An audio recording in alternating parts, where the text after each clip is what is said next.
Hi, this is Leslie with Silver Lining Knitting, and this video is about twisted stitches on a Kiss loom. First, I'm going to show you what they look like. So these stitches are regular knit stitches or U-wrap.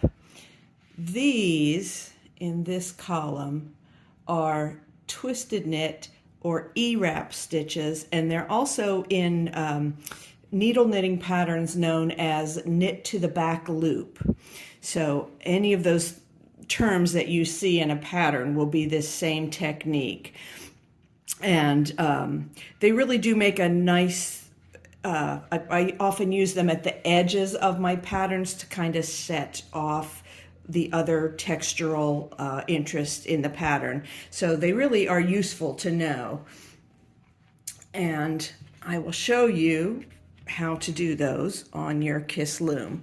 The knits are actually very easy. It is just the E-wrap that we did in our cast on in the last video. So it's pretty easy to do. I've got my working yarn. As usual, I won't knit my turning peg at the beginning of the row, so I'm going to bring my working yarn around, and I do that E-wrap where I come to the far side of the peg and around the front and back again, and then you get that cross where the threads cross each other in the back. And this is another kind of stitch where you can usually do several in a row. And you just knit them off. E-wrap or knit to the back loop or twisted knit. All of these are names for this stitch. And this one probably won't take a lot of practice for you to do. You just need to remember, if you're doing it on a Kiss loom, to make sure you get behind the pin. So after I've done the wrap, I come around behind the pin. Then it comes back in front to the far side of the peg and around behind the pin. Okay, once you get it going, it goes very quickly, and it's very easy to do this one. And it works pretty much the same way both directions. So you don't have to, practice it. Unlike the purls, you might not have to practice it going both directions. So I will finish this row off camera, and then I'll come back and show you twisted purl stitches.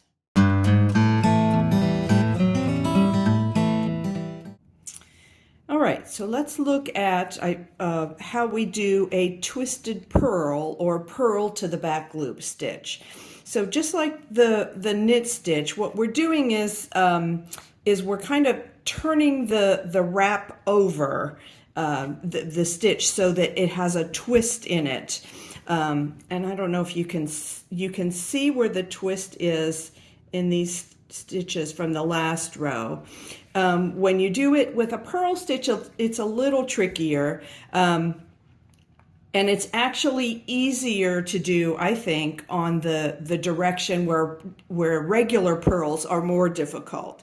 So I'm going to show you the way we've done purls going toward your knitting tool.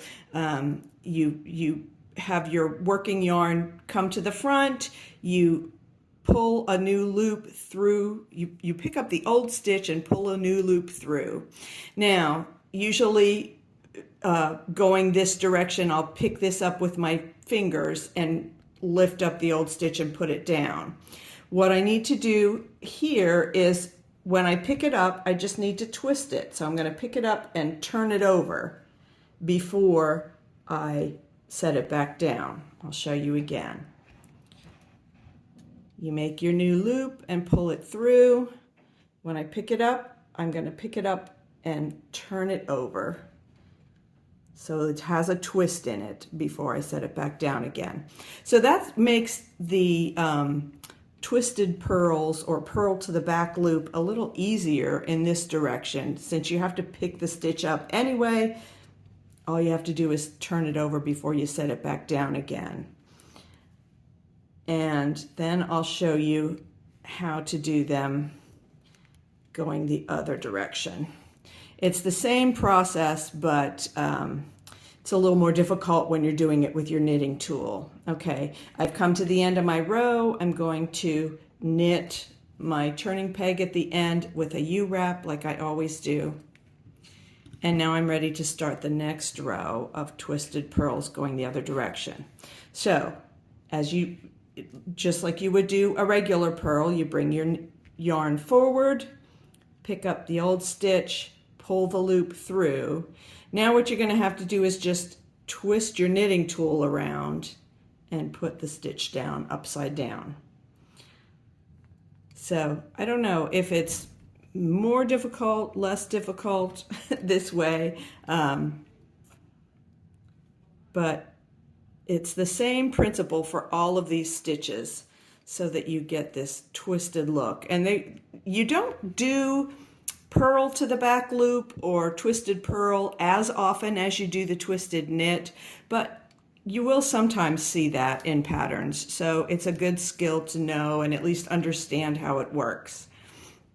So you can practice some of these twisted stitches, and then in the next video we will do, we'll start on some decreases, which are very interesting stitches that are part of these Japanese stitch patterns, and they're also used a lot in lace patterns. So that's another good skill to have.